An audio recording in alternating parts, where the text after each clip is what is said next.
आपने ये नोटिस किया होगा कि इस साल मॉनसून बहुत लेट आया है। अब इसके कुछ क्लाइमेट चेंजिंग इवेंट्स भी है और एक ट्रेंड भी है एल नीनो का, उसका भी है। तो आज इस वीडियो में हम बात करेंगे मॉनसून लेट क्यों आया है, इसके क्या एक्सपेक्टेशंस है और ये एक इकोनॉमिकल बर्डन क्यों बन सकता है।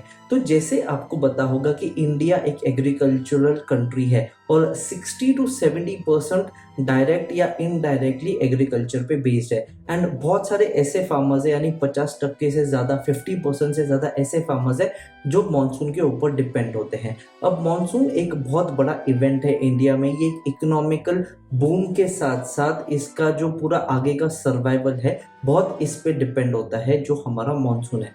अब जैसे एल नीनो एक इफेक्ट है जो प्रशांत महासागर में जो पानी का टेम्परेचर है, अगर वो हद से ज़्यादा गर्म हो गया यानी वार्म हो गया, तो जो मानसून को जो चीज़ें फीड करती हैं, जो विंड्स हैं, जो पूरे बादल वहाँ पे अकोमोडाइज होते हैं या फिर जो बादल बनते हैं, जो ठंडी हवा आती है और वो बादल बन के बाद में मानसून बनती है, इसको सीधा इफेक्ट होता है। अब ये हमने बहुत पहले भी एक्सपीरियंस किया है, 2002 में, 2005 में, और लास्ट हमने एक्सपीरियंस किया था 2015 में। अब एल नीनो का मतलब है वीकर मानसून, और वीक मानसून तो एक फिनोमिना है जो शायद मीटेरोलॉजिकल डिपार्टमेंट्स हमारे को ऑलरेडी बोल रहे हैं। ये सुन लीजिए।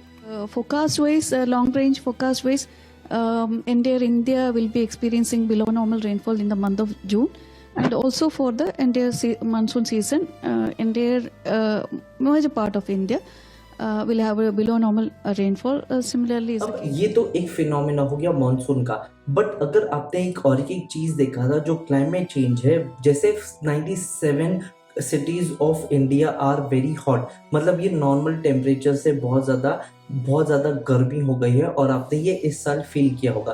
तो ये क्लाइमेटिक चेंज इवेंट्स भी है जो पूरे वर्ल्ड को एक ऐसा ओवन बना दे रहा है या ऐसा साइफन में जा रहा है जो कि सुपर एल नीनो पे ट्रिगर कर सकता है। तो अब ये एक चीज़ है जहाँ पे मानसून अभी तक आ जाना चाहिए था। जो सदर्न कोस्ट ऑफ इंडिया है उसमें 4 जून को मानसून ने दस्तक दिया है और एक्सपेक्टेड है कि मीटेरोलॉजिकल डिपार्टमेंट जो है वो बोल रहे हैं कि आप जितना एक्सपेक्ट कर रहे हो उससे कम ही मानसून आएगा। बट जो लंदन के ये डॉक्टर थ्योडोर कीपिंग है, उन्होंने भी ये बोला है, It matters because it affects local weather patterns. And what local weather means is it means whether it rains or doesn't rain, how heavy that rain is, whether it's hot or cold, or how hot that heat is or cold that cold is.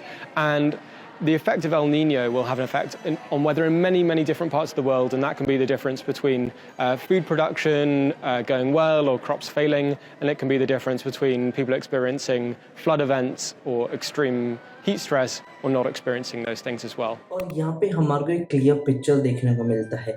एक तो गर्मी बहुत ज़्यादा बढ़ रही है, उसके ऊपर एल नीनो का इफेक्ट है जिससे मॉनसून इफेक्ट होगा। अब यहाँ पे डायरेक्ट एग्रीकल्चर को तो बहुत ज़्यादा फर्क पड़ेगा कि पानी उतना नहीं आएगा, रिजर्वॉयर्स नहीं आएंगे, एंड जो हमारा नॉर्मल टेम्परेचर है, जो बारिश बढ़ने से ठंडी हवा होगी, हमारे को एक रिलीफ मिलेगा।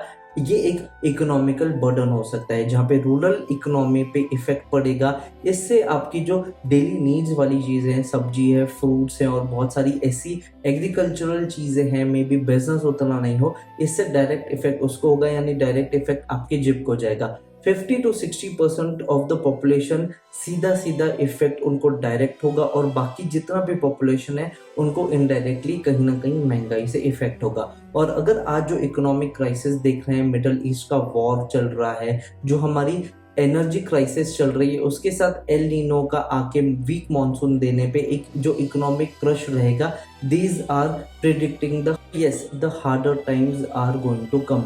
बट ये एक चीज़ है जो हमारे डायरेक्ट वॉलेट पे इफेक्ट पड़ेगा, और ये करंट सिनेरियो के साथ है जो हमने मीटेरोलॉजिकल डिपार्टमेंट और जो बाकी हम स्टडीज़ या एनालाइज कर रहे हैं। बट इसका एक पॉजिटिव नुआंसेस है, ये सिर्फ थ्योरी बेसिस स्टडीज़ है। इसका फैक्ट या फिर जो वेदर पैटर्न्स इतने फास्ट चेंज हो सकते हैं, या जो उनका इम्पैक्ट है ग्लोबल चेंज में, जो कि आज भी कितनी भी बड़ी साइंस हो जाए वो हम पढ़ नहीं सकते, वो समझ नहीं सकते, तो पॉसिबली फिंगर क्रॉस्ड है कि देयर आर सर्टन चांसेस कि हमारे को जो हम प्रिडिक्ट कर रहे हैं कि मानसून कम आएगा वो कम नहीं आ सकता है, नॉर्मल आ सकता है, बट उसके चांसेस बहुत कम है because weather pattern and mother nature और जिस तरह से जो बड़ी ताकतें हैं जैसे गर्मी सर्दी, ये जो पूरे वेदर पैटर्न्स है ये किस तरह से एक्ट करेंगे और उनको एक लिमिट के बाद पुश किया है तो वो क्या रिएक्शन देगा वो हमें कुछ भी नहीं पता है। तो पॉसिबल है कि हमारे को कम नहीं बहुत ज़्यादा बारिश देखने को मिले, फ्लड लाइक सिचुएशन हो जाए, ये भी पॉसिबिलिटी है। या पॉसिबिलिटी है कि जो इफेक्ट जितना हम सोच रहे हैं ये कुछ भी नहीं हो। तो what the thing is right now जो हम एक्सपीरियंस कर रहे हैं वो ये सारी चीज़ें हैं। What are your thoughts on this, let me know down in the comment box below. El Nino का इफेक्ट होगा, पॉसिबल है, नहीं होगा ये भी पॉसिबल है, but let's hope for the best and let's have a positive thought of it. But जो मेरा काम था न्यूज़ देना कि ये सिचुएशन है, ऐसा एक्सपेक्टेशंस है और ऐसा हो सकता है according to the current educational level और जितना हम स्टडी या जितना हम पैटर्न्स को समझ सकते हैं ये उसके हिसाब से है। What are your thoughts on this, let me know down in the comment box below. Global desk को सब्सक्राइब नहीं किया सब्सक्राइब कीजिए। Till the time I will see you in the next video, do subscribe और ये video share कीजिए and let me know कि हम क्या अच्छा कर रहे हैं क्या बुरा कर रहे हैं। ये वीडियो लाइक कीजिए, डिसलाइक कीजिए ताकि हम इंप्रूव कर सकें। सब्सक्राइब कीजिए। Until the time I'll see you in the next video. Have a nice day, take care and be happy.